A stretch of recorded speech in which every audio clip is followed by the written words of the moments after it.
Alright guys, here's a fun fact. This is PLG True Stories. I turned pro in 2006. I met my cut man, I met my team, and we're like, okay, we're gonna go with this guy. He's a good cut man. He takes a look at my cheekbones and my eyebrows. He's like, yep. He's like, you're definitely gonna get cut. You have high cheekbones and your eyebrows look, you got the high bone sticking out. You're definitely gonna get cut. So just be ready. So I went home. You guys hear that neck crack?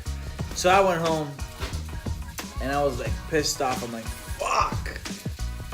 I gotta get cut. I'm gonna be so unrecognizable by the time I'm done my career.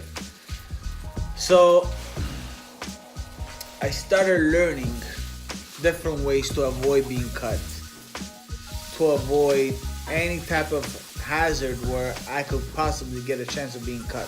In all my fights, including my big fights, Earl Spence and Sean Porter, let's call whatever it was with me, I wouldn't even call that a fight, but all the big fights that I've had, I never been cut and I never bled. The reason why is because I studied and I definitely got obsessed with the fact that I never wanted to have a cut and I never wanted to bleed in the ring. I bled through my nose in training, of course, growing up as an amateur many times. But in any fight, and we're talking about including my amateurs and the pro, a couple hundred total. The reason why was because once I turned pro, I started to study. I'm like, let me figure out for myself. I don't know if I can teach this to someone else, but for me, for my body, how I was gonna avoid being cut. So I made sure that when I wasn't in the pocket, I'll be in a certain distance where it'll be virtually impossible for him to catch me anywhere here so I can bleed. If you guys look at all my fights, all of my tapes, never. And then the one thing I made sure was every time we would be in close range and close to the pocket, my head, my horns would be underneath his chin. I don't give a fuck if he was 6 feet tall or 4 feet tall. My hand, my horns will be underneath his chin. So there was no way that this area was exposed to elbows, to punches, to anything whatsoever.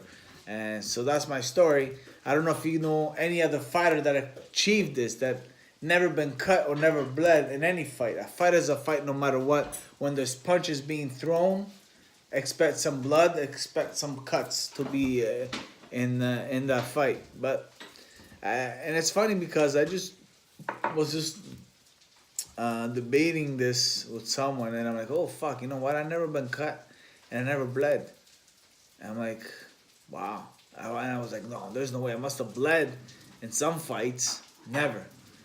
And I never recalled once having a cut or bleeding through my nose or any fight. Bruises, yes, of course, but never. So that's why my face is so clean. I mean, some fighters that some warriors, I would say, that are around today, they're unrecognizable. And for me, it was something that I took personal. I'm like, no, there's no way I'm going to be unrecognizable when I'm done boxing. So if you guys know any fighters that never bled or never cut, I would like to know because I can't think of one. Take care, guys. Thanks for watching. Stay tuned for more.